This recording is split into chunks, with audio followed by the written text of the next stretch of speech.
Hey YouTube, how you doing? This is Dave. It's been a couple of weeks since I did my last video here, and want to do a quick kind of summary of the Duramax Sierra here. I got a lot of people asking me online. It was actually surprisingly large amount of traffic on this, but they've asked me how I like the vehicle. I've done a couple updates on it, so this will be a relatively quick one, but I gotta go fuel up for tomorrow.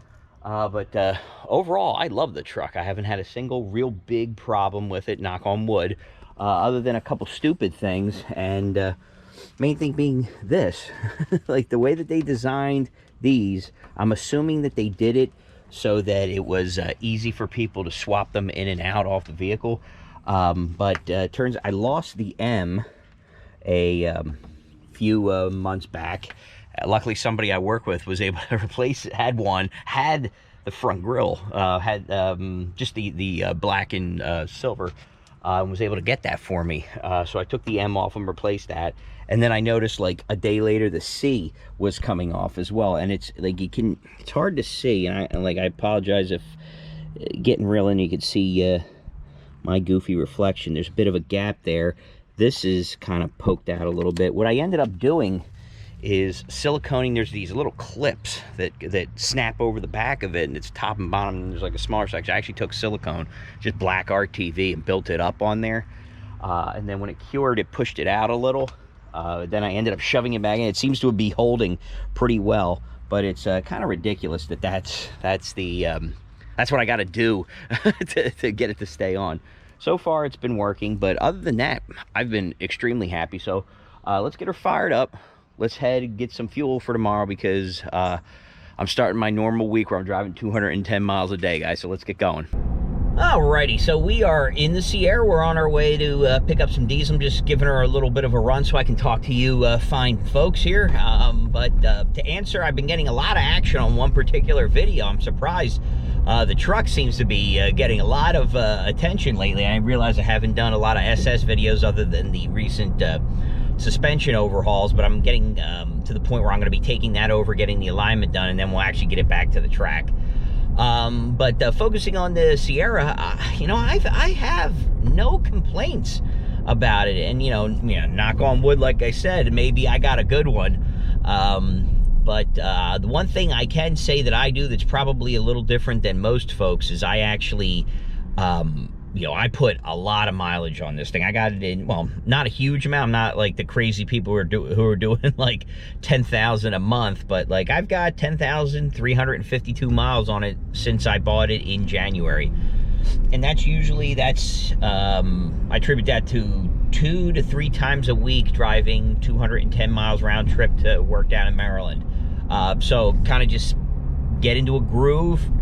Anywhere from 65 to 75, sometimes 80, maybe a little more than that. But we just cruise, and you know, truck loves it. It does amazing on the highway, and you know, like I said, other than the stupid emblem thing, I really have very little complaints. Tons of power, amazing passing power. I'm not too sure what the heck people are saying about that this thing is anemic with passing, because assuming you're not trying to pass it like 80, 85 miles an hour, in which case, you know, that's your deal. This thing has plenty of get up and go, because I'm driving Northeast Corridor on 95 routinely, and I have no problem getting around people. But, you know, and I can't move the camera right now while I'm driving, but let me just cycle through real quick and show you, well, I can at least tell you what I had, average miles. So average mile per gallon is in the upper 20s. It's like, oh man, hold on, do my last trip. Do the last thing. Okay, trip 1. Okay, so yeah, it's like 27 miles per gallon, and that's because I am doing a lot more city driving. Let me find what I just don't want to crash here. So, there you go. Yeah, 31.2 miles per gallon on the last trip. Like that. I mean, what more can you ask for out of a truck, man? I don't know. It's like, if, believe it or not, I got, well, you can check it out, the video. I got a lot of weird people, like, just shooting in on me about, you know, oh, there's no way the truck gets that much. I'm like, all right, man, well, I mean, it's doing this, and I'm doing great. I'm getting, averaging over 600 miles per tank, and it's a 22-gallon tank. So, I mean, what the heck do you want beyond that? So forget them. I'm happy with it. That's all that matters.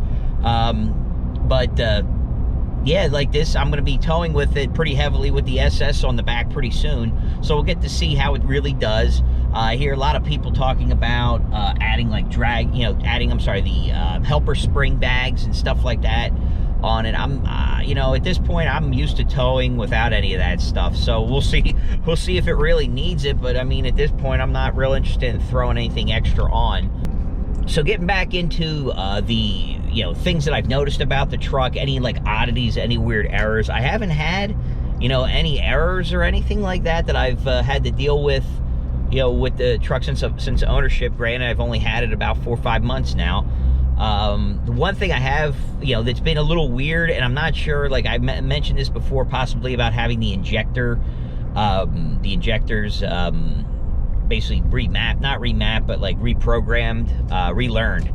And I haven't done that yet, and it's because it's weird that like this truck does not let you know that you're in a regen, and the only way I could tell early on is I'm driving so long that the auto start stop thing, I just turn that off right away. I don't stop enough to know whether or not it's not on, like, right? So like before I could really smell it, that's done. Like, you can't smell it anymore. I don't really notice the temperature gauge moving enough to know whether or not it's happening.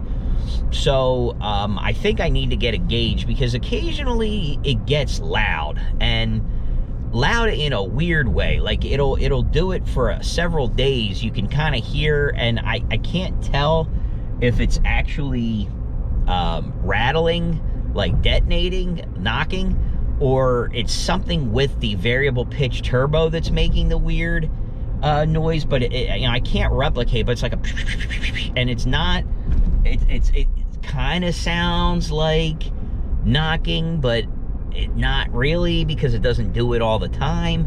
So I'm at this point, I still have a warranty, so I'm ready to throw a rod out the damn block if that's what it's, if that's what it's going to take to show that there's a problem with this thing, then so be it. But at this point, I'm going to get myself one of those gauges. Some folks were saying get the app for your phone, but like I've also seen those same people with the app brick their computer. So not particularly interested in doing that. So I'll probably end up getting one of the aftermarket gauges that plugs in and watch that, or if I'm at a particular point on the highway where I can force a regen, I'll do it. But like today, quiet, like dead quiet. Just driving around, windows open earlier, gorgeous day, didn't hear a single noise, like barely anything. Other day it was louder than hell. So I don't know. But like other than that, I still got to get the bed rhino lined, or whatever they're calling it, Line X, or whatever the hell the good one is. But at this point, man, I got really very little complaints, guys. I'm super happy with it. It's been ultra reliable, great on fuel economy. I recommend it. I mean, unfortunately now with the prices of trucks, they're getting a little crazy right now. But I mean, I was just out of curiosity, what could I get for a trade-in? I could have gotten $7 grand over what I paid for a trade-in. So it's nuts right now. Now there's no damn way I'm trading this in. I'm keeping this bad boy for as long as it'll let me, because I mean, for me, this is a dream come true. Some folks have much higher aspirations than even this, but for me, this is I always wanted a GMC truck, and I just perfect sequence of events let me kind of trip and fall into it. So again, guys, I appreciate, this was just a real quick and dirty one. I appreciate you guys watching. Again, by all means, ask me anything you have questions about. If it's, obviously I didn't touch on everything here, but if there's something that you have concerns about getting it, reach out to me. I have no problem answering. I try to answer every question that folks put out there. If you want to get in a fight with me, I'm not all that particularly interested in doing that. I'll probably ignore you. Again, if you have legit questions, by all means, ask away, guys. As always, thank you so much for watching. Keep that shiny sign up, and we will see you next time. Take care.